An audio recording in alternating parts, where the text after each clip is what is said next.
歳がさよならを告げたら夏の風をまた迎えようたくさん笑った日はすごくお腹がすくね握力勝負 너를 들 때마다 이 거리를 걸을 때마다 추억들이 가슴을 파고들어 와 괴롭히잖아 Some say it ain't over till it's over, but I guess it's really over now. There's something I gotta say before I let you go. Listen. 네가 그와 닥치고 때론 그때 맴돌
Selamat pagi pemirsa, berjumpa lagi dengan saya Aldi dan rekan saya Derry dalam acara Mag News. Langsung ke berita pertama pemirsa, aparat Polda Metro Jaya masih memburu 2 orang berinisial PG dan R yang diduga terkait dalam pembunuhan seorang wanita bernama Holly Angela Hayu di Kalibata City, baru-baru. Kombes Rikwanto tidak menyebutkan peranan PG dan R. Namun, keduanya diduga terlibat pembunuhan berdasarkan keterangan tersangka yang sudah diringkus petugas.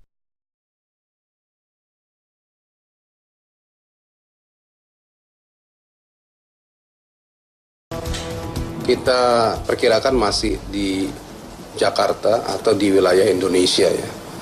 Dan kita yakinkan surat itu sampai kepada yang bersangkutan untuk bisa menghadap ke penyidik pada minggu ini. Sejauh ini, petugas telah menangkap 2 orang tersangka, yakni Surya Hakim 45 tahun di Karawang dan Abdul Latif 58 tahun di Depok, Jawa Barat pada beberapa waktu lalu. Sedangkan seorang tersangka lainnya, Elrizky Yudhistira 34 tahun, dinyatakan tewas terjatuh dari lantai 9 AT Tower Ebony, apartemen Kalibata City saat melarikan diri usai membunuh Holly pada Senin 30 September 2013. Rikwanto mengatakan kelima tersangka itu diduga merencanakan pembunuhan terhadap Holly. Namun, polisi masih menyelidiki motifnya.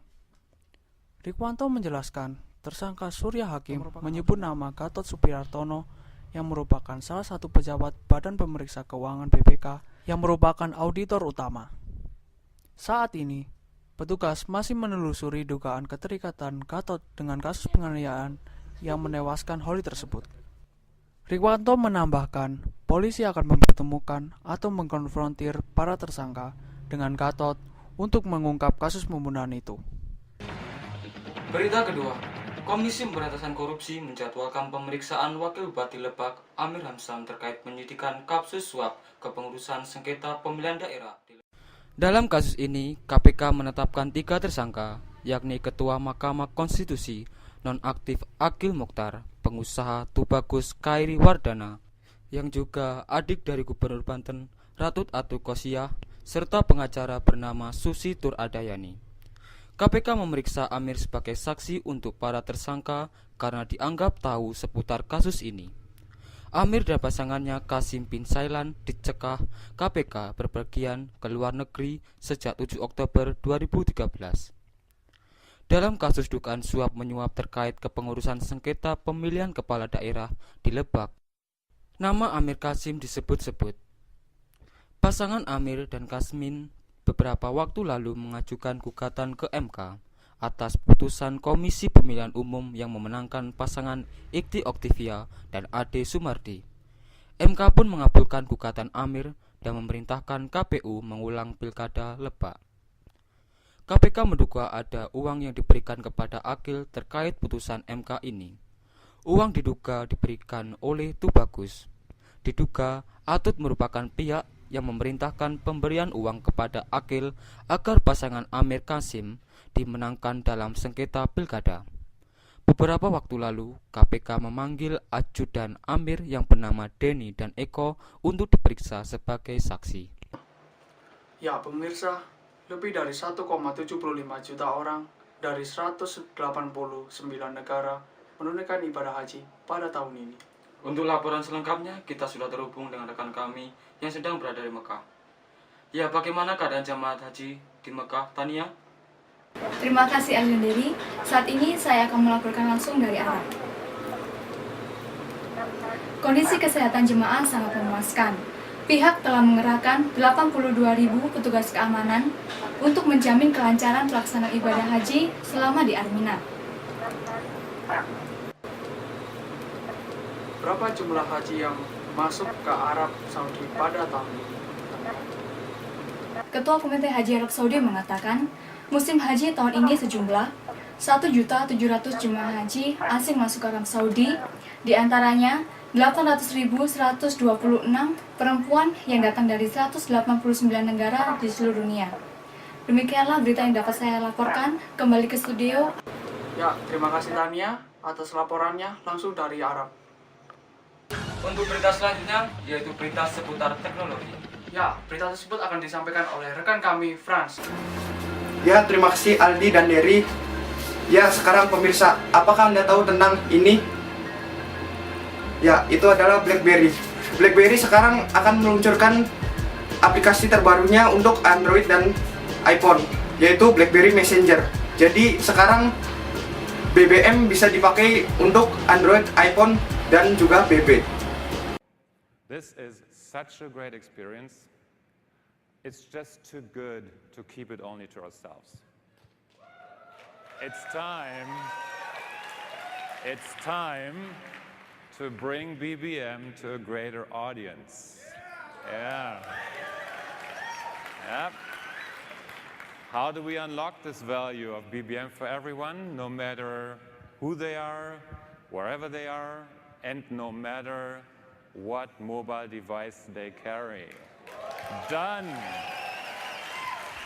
Done. This summer, BBM will go across multiple platforms.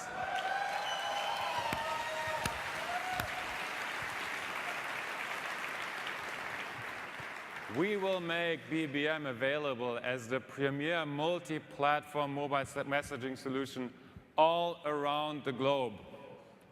And even better, it's free.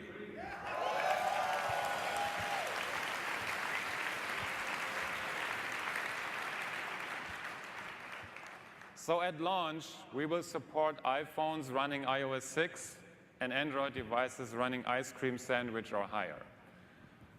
I cannot wait for the day when all of our BlackBerry fans can send BBM invites to all their friends on other platforms. They have asked us for this for years, and the time has come now for everyone to experience what we all know. BBM is simply the best messaging and collaboration platform in mobile today. It is. So, and of course, BBM on BlackBerry will always be the premier and most integrated experience because we control both the platform and the application. But we're also committed to making BBM and the experience on other platforms as fully featured as we can. So we will start by delivering BBM on iOS and Android with messaging and the groups features.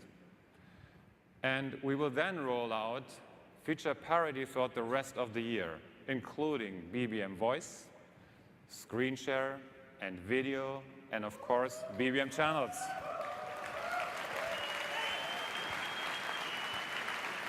We are, thank you. We are making the BBM platform more powerful than ever. We want to offer this incredible, pure mobile service to everyone. So you might ask the question, why is BlackBerry doing this now? It's a statement of confidence. The BlackBerry 10 platform is so strong and the response has been so good that we are confident the time is right for BlackBerry Messenger to become an independent multi-platform messaging solution. That is big news today, right?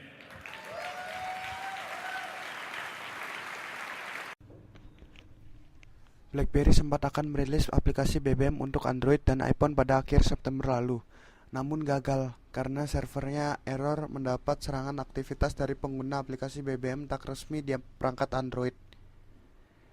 Meskipun begitu, BlackBerry mengaku tak lantas menghentikan niatnya melepas BBM secara umum. Perusahaan itu kembali melakukan perbaikan di aplikasi dengan melanjutkan program beta BBM di Android dan iPhone pada awal bulan lalu. Hadirnya update aplikasi BBM untuk para tim beta tester jadi bukti keseriusan BlackBerry. Aplikasi BBM beta terbaru menghadirkan sejumlah perubahan diantaranya perbaikan bug, perubahan antarmuka, opsi untuk menghilangkan icon BBM di status bar, dan halaman pembuka yang baru.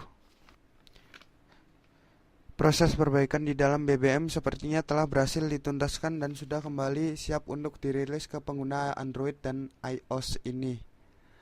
Namun, sayangnya BlackBerry tidak menyebutkan rincian tanggal dan waktu rilis aplikasi BBM untuk Android dan iOS ini. Kita tunggu saja kabar selanjutnya. Dan sekarang saya mewakili rekan-rekan saya mengucapkan sekian dan terima kasih. Sampai jumpa di acara selanjutnya. Salam Mac News.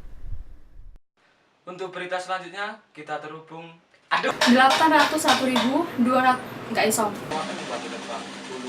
Lulus.